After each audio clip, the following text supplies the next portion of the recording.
होता क्या है। युवा वो होता है जिसके हाथों में शक्ति होती है, ऊर्जा होती है, एनर्जी होती है, जिसके कदम में एक गति होती है और जिसकी आंखों के सामने एक भविष्य होता है। सारे बच्चों ने बहुत अच्छी सी पंक्तियां कही है, सबने अच्छा स्पीच भी दिया।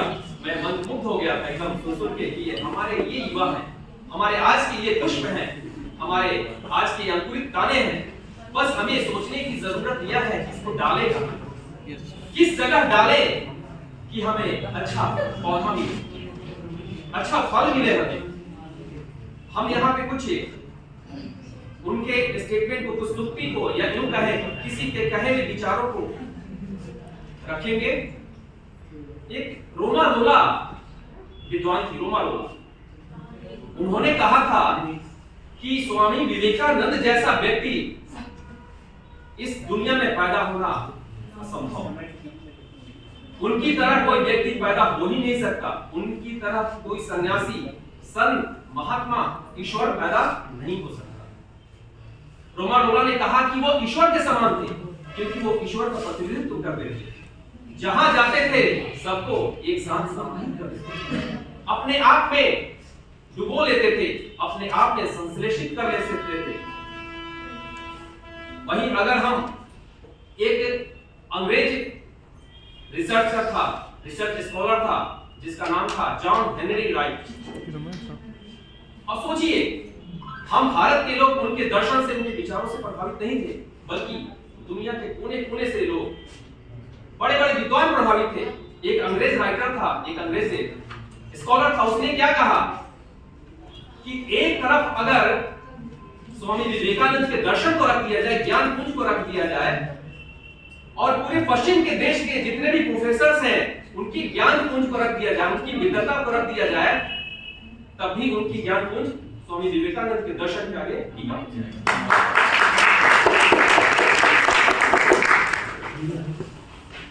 जब सुभाष चंद्र बोस की बात आती है, उनकी कुछ पंक्तियां मुझे याद आती हैं। उन्होंने कहा जब स्वामी विवेकानंद के ज्ञान को, दर्शन को जब उन्होंने आख्यायित किया, संश्लेषित किया, विश्लेषित किया, वर्णित किया, तब उन्होंने कहा कि अगर स्वामी विवेकानंद आप जिंदा होते, अगर मेरे सम्मुख होते, तो मैं उनके चरणों में गिर जाता, उनका चरण पकड़ लेता।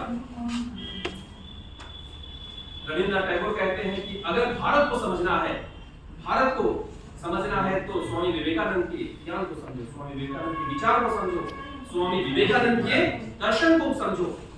दर्शन कोई वस्तु नहीं है, दर्शन कोई किताब नहीं है बेटा, ध्यान रखना।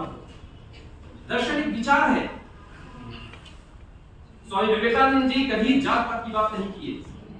वो हमेशा कहते थे कि युवा तुम आगे बढ़ो, अपने लक्ष्य को अचीव करने का प्रयास करो, एक लक्ष्य बनाओ, उसको लेके चलो और उसको प्राप्त करने का प्रयास करो। जब तक आगे बढ़ो, तब तक बढ़ो जब तक कि वो अचीव ना हो जाए, प्राप्त ना हो जाए। एक बार की घटना मैं सुना रहा हूं, पंजाब की घटना।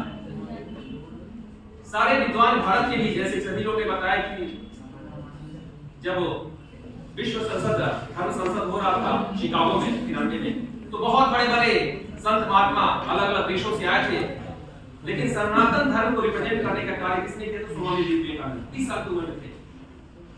खैर जो बात हुई गई आई। पंजाब की एक घटना थी, पंजाब से बहुत सारे संत महात्मा ऋषि आए थे, क्योंकि जन्म की भ्रमण होगी 30 साल की उम्र में, पूरा विश्व उसको जानने लगा। ये आखिर बंदा है कौन? गिरवा वस्त्र धारण किया हुआ, नंगे पैर चलने वाला आदमी। तो वो सब उनके पास आए, कहे कि शास्त्र करो, तुम मेरे से डिबेट करो, शास्त्र में वेद के बारे में डिबेट करो। और वो अपना कहीं मंत्रमुग्ध थे, बहुत व्यथित थे, आंखों में आंसू था और चिंतन में लीन थे। वो क्यों? क्योंकि उसी समय अकाल पड़ा था। व्यक्ति व्यक्ति को समझने के लिए तैयार नहीं था, राष्ट्र विघटित हो रहा था, विपदगामी हो रहा था, लोगों के पास खाने के लिए पैसे नहीं थे, अनाज नहीं था। तो जब इरिटेट कर दिए, परेशान कर दिए, तो उन्होंने प्यार से कहा कि किस वेद की बात कर रहे हो, किस शास्त्र की बात कर रहे हो?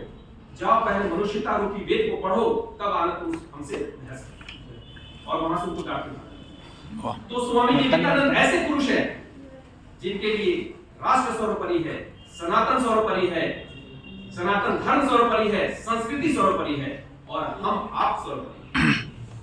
हम सभी बच्चों को उनसे सबक लेना चाहिए, उनसे सीखना चाहिए कि हमारा धर्म क्या है। हर विद्यार्थी का, यहाँ सभी विद्यार्थी बैठे हुए हैं, युवा हैं और भारत एक ऐसा देश है जहाँ सबसे ज्यादा युवा रहता है।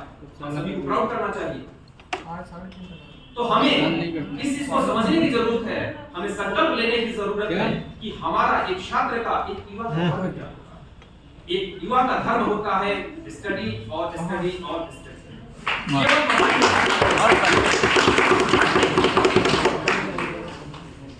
बहुत सारे बच्चे बोर हो रहे हैं, कहने के लिए बहुत सारी बातें हैं, लेकिन बस आप लोग एक संकल्प लेकर चलो कि ये कौन है बीच में? हम हैं।